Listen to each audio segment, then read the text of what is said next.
कहीं एक बंदा था जो पार्किंग में आया और गाड़ी के पीछे कुछ करने लगा, तो मुझे लगा पता नहीं क्या कर रहा है, मैं देखूं ज़रा। मैं उसको देख ही रहा था कि मुझे समझ में आ गया कि ये नीचे से कुछ उठा रहा है, और जो वो उठा रहा है वो रोटी है। ये वो रोटी है जो शायद 1-2 दिन से पड़ी होगी, जिसको जानवर ने भी नहीं खाया। मैं तुरंत नीचे गया और नीचे जाने के बाद मैंने उसको रोका एंड पूछा उससे कि कोई हेल्प चाहिए क्या। उसने मुझे कोई रिप्लाई नहीं करा। मैंने उससे फिर पूछा कोई हेल्प चाहिए क्या दादा। उसने मुझसे बोला कि नहीं कुछ नहीं, मुझे मिल गया। तो उसके हाथ में जो रोटी थी वो बिखर रही थी। मैं सिरे से बता रहा हूँ मैं आपको कि वो 2-3 दिन से पुरानी रोटी होगी कम से कम, मतलब जिसको जानवर ने भी नहीं खाई।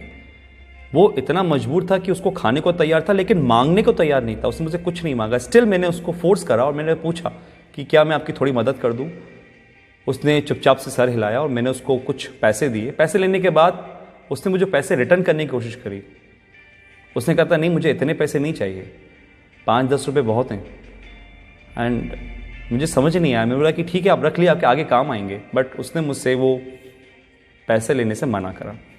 तभी मैंने उसको समझा कर वो पैसे दिए, और फिर वहाँ से मेरे दिमाग में कुछ चीज़ें आई जो मैं आपके सामने शेयर करना चाहता हूँ। कि बात यह है कि वो आदमी बेकारी नहीं था, पहले कुछ काम करता होगा जिसकी वजह से उसका काम छूट गया है, और उसको मांगने में शर्म आई थी या जो भी हुआ वॉट एवर। और वो इतना मजबूर था कि वो सूखी रोटी खाने को तैयार था, और लेकिन मांगने को तैयार नहीं था। और ये हालत हमारी जो बन रही है आने वाले टाइम के अंदर, इस पर थोड़ा सा अगर आप सोचो तो ये आपको समझ में आ जाएगा कि कितनी बड़ी प्रॉब्लम हमारे सामने खड़ी है आकर। ये बात तो हो गई मौजूदा हालात की कि आदमी किस हद तक चला गया है। अब मैं इस कहानी को थोड़ा सा और आगे ले जाता हूँ।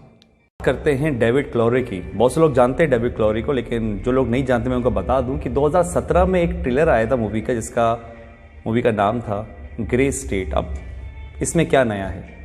नया ये था कि जब ये मूवी रिलीज़ होने वाली थी उसके कुछ टाइम पहले ही डेविड क्लोरे को उसकी वाइफ और उसके बच्चे के साथ गोली मार दी गई। रीज़न रहा होगा कि एक डायरेक्टर को उसकी बेटी और वाइफ के साथ मार दिया जाता है मूवी के रिलीज़ होने से पहले, और वो मूवी नहीं बनती है। ऐसा क्या दिखाना चाहते थे डेविड उस मूवी के अंदर जो 2017 में आनी थी, लेकिन उसका ट्रेलर ज़रूर आया था।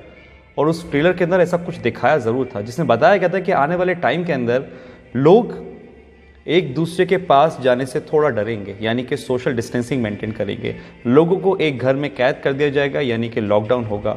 ट्रांसपोर्ट सारी चीज़ें बंद कर दी जाएंगी, और कैश बिल्कुल नहीं होगा। उनके बॉडी में एक चिप इंसर्ट की जाएगी, जो जितने भी ट्रांजैक्शंस होंगे वो सब उस चिप से होंगे। ये तो सिर्फ एक ट्रेलर था जिसमें बताया गया था। बताना तो कुछ और चाहते थे, लेकिन उससे पहले ये मूवी और वो दोनों ही ख़त्म हो गए। 2017 में ही बिल गेट्स ने बोला था कि एक महामारी आने वाली है जिसके लिए हमें तैयार रहना चाहिए। और ठीक 18 अक्टूबर 2019 को बिल गेट्स ने एक मीटिंग में बोला कि अब जो वॉर होगी कंट्रीज़ के बीच में वो मशीन से नहीं होगी, वायरस से होगी। और अभी आप जानते हैं बिल गेट्स को लेके क्या कंट्रोवर्सी चल रही है। आपको लग रहा होगा कि दो वीडियो का आपस में क्या कनेक्शन है। कुछ लोग समझ रहे होंगे, कुछ लोगों को समझ में नहीं आ रहा होगा। तो यहाँ पर एक यू टर्न आता है और मैं आपको ले जाता हूँ 1980 में। 1980 के अंदर एक ऑर्गेनाइजेशन बनी जिसका मेन मकसद था इस पूरी दुनिया में एक पावर होना, यानी कि पूरी दुनिया को एक पावर चलाना। और उस पावर को उन्होंने नाम दिया था न्यू वर्ल्ड ऑर्डर। ऑर्गेनाइजेशन में ज़्यादा लोग नहीं थे, कोई सीक्रेट 100-150 लोग होंगे। और एक बहुत डरावने वाली बात इस ऑर्गेनाइजेशन की ये थी कि वो इस दुनिया की टोटल आबादी को 50 करोड़ में लाना चाह रहे थे, 50 करोड़ में। उनके टारगेट में थे वो देश जिसमें सबसे ज़्यादा पॉपुलेशन है, जिसमें हमारा इंडिया भी होता है।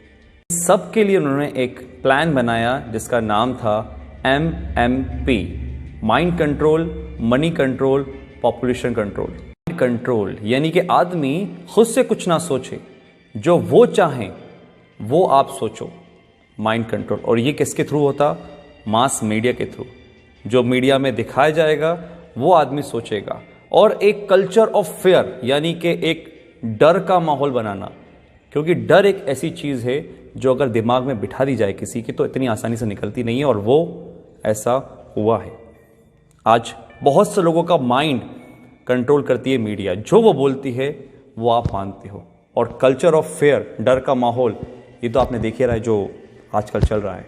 कंट्रोल यानी कि आदमी जितना हो सकता है लेस कैश, कैशलेस, या जितना हो सकता है टोटली डिजिटल, और वो आपके सामने ही है। आज हमारी डिजिटल करेंसी किस तरीके से बढ़ रही है आपको पता ही है। पॉपुलेशन कंट्रोल, और वो कैसे होगी? जिस देश की आबादी बहुत ज़्यादा, जहाँ पे बहुत सारे लोग हैं, क्योंकि एक देश की ताकत उसके लोग ही होते हैं, वहाँ की पॉपुलेशन ही होती है। तो उस पॉपुलेशन को कम करना, और आप कम करने का मतलब आई थिंक तो समझ चुके होंगे कि मैं क्या बोलना चाह रहा हूँ। इतनी बड़ी ऑर्गेनाइजेशन चला रहा है, कौन ये सब कर रहा है, ये सब आपको आने वाले टाइम में अंदर पता चल जाएगा। क्योंकि आने वाले टाइम में सिर्फ दो लोग रहेंगे, एक वो जो काम करेंगे, एक वो जो काम करवाएंगे। अगर मैं इसको स्ट्रेट फॉरवर्ड बोलूं तो राजा और गुलाम। एक वो लोग जो इस दुनिया पे राज करेंगे, और एक वो लोग जो उन राज करने वालों की गुलामी करेंगे। ऑर्गेनाइजेशन का एक एजेंडा था, एजेंडा 21, यानी कि 2021 तक इस काम को पूरा करना, और 2020 जब से स्टार्ट हुआ है, आपको पता है सब क्या हो रहा है। लाखों लोग हैं जो समझ पा रहे हैं इस बातों को, लेकिन करोड़ लोग हैं जो इस बातों को नहीं समझ पा रहे। एजेंडा 21 2021 तक इन काम को पूरा करना, और अगर सीरियसली इस बातों में कुछ भी सच्चाई है तो हम बहुत बड़े खतरे में गाइस। ये वायरस आया जो कि हमारा है नहीं, किसी और देश से आया है। हम आपस में ही लड़ रहे हैं, कोई धर्म के नाम पे तो किसी काम के नाम पे। और जो इस एजेंडा का सबसे बड़ा फंडा था कि लोगों को आपस में लड़वा दो, आज हमारे घर में हम छोटी छोटी सी बातों पर विवाद कर लेते हैं। आज अगर हम घर से बाहर निकलते हैं तो हमारे घर वाले इस चीज़ के लिए प्रोटेस्ट करते हैं कि भैया घर से बाहर नहीं निकलो, बाहर जाओगे तो मर जाओगे। ये दिमाग में हमारे किसने भरा? कौन कंट्रोल कर रहा है हमारे दिमाग को? आप खुद समझदार हैं। बहुत से लोग बोलेंगे कि यार ये तो कुछ कहानी जैसी लग रही है, तो कहानी सही, क्योंकि जो अभी मौजूदा हालात हैं कोरोना से लेकर, ये भी कोई फिल्म की स्टोरी से कम नहीं है, जो बढ़िया से स्क्रिप्ट करी गई है और बहुत अच्छी तरीके से प्ले हो रही है। मैं आता हूँ अपनी पुरानी वाली बात पर कि जो सुबह मेरे साथ इंसिडेंट हुआ कि एक मध्य वर्ग का आदमी जो लोअर मिडिल क्लास है, जो शायद कुछ भी काम करके काम चला रहा था, वो मांगने को नहीं तैयार है। वो 3 दिन पुरानी रोटी खा लेकर छुप कर उठाकर, लेकिन वो मुझसे पैसे लेने को तैयार नहीं था। मैंने फोर्सफुली उसको पैसे लिए थे। ये हालात है। तो एक मैसेज तो ये है कि अगर आपके आसपास कोई देखे जो हो सकता है मजबूर हो, लेकिन शर्म के मारे नहीं मांग पा रहा हो, तो उसकी आप ज़रूर मदद करिएगा। इतना तो हम लोग अंदाज़ा लगा लेते हैं कि कौन परेशान है कौन नहीं। दूसरी बात, अगर ये बात सही है कि जो 1980 में एक एजेंडा चला, एजेंडा 21, डर का बिजनेस, अगर ये सही है तो गाइस आप लोग समझिए, संदीप महेश्वरी, मिस्टर रॉय चौधरी, ऐसे बहुत से लोग हैं, बड़े बड़े डॉक्टर्स हैं जो आपको समझाने की कोशिश कर रहे हैं कि इसका मॉर्टेलिटी रेट बहुत कम है, 0.01%।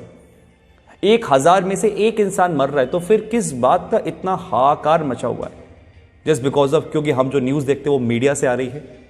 बात वही है, हमारे दिमाग को कंट्रोल करा जा रहा है, हमारे पैसों को कंट्रोल करा जा रहा है। आज हमारे पास इतनी आज़ादी नहीं है कि हम खुद का काम कर सकें। किसी के कहने पे हम दुकान खोलते हैं, किसी के कहने पे हम दुकान नहीं खोलते। ये हक हमसे छीन लिया गया है, पैसा कमाने का हमसे छीन लिया गया है। हम खुद से आज कुछ नहीं कर सकते। ये कहीं वो एजेंडा 21 तो नहीं? अगर है तो आज डर छोड़िए, अपनी इम्यूनिटी पे काम करिए, दिमाग लगाइए, लॉजिक समझिए। मीडिया क्या बोलती है वो नहीं, आप ये समझिए कि दूसरे जो लोग, लाखों लोग समझ रहे हैं लॉजिकल बात को, उसको पकड़िए, ठंडे दिमाग से सोचिए और फिर फैसला कीजिए कि आपको क्या करना है। आप डरेंगे नहीं तो आप संभल जाएंगे, और अगर आप संभल गए तो ये देश बच जाएगा। Thank you.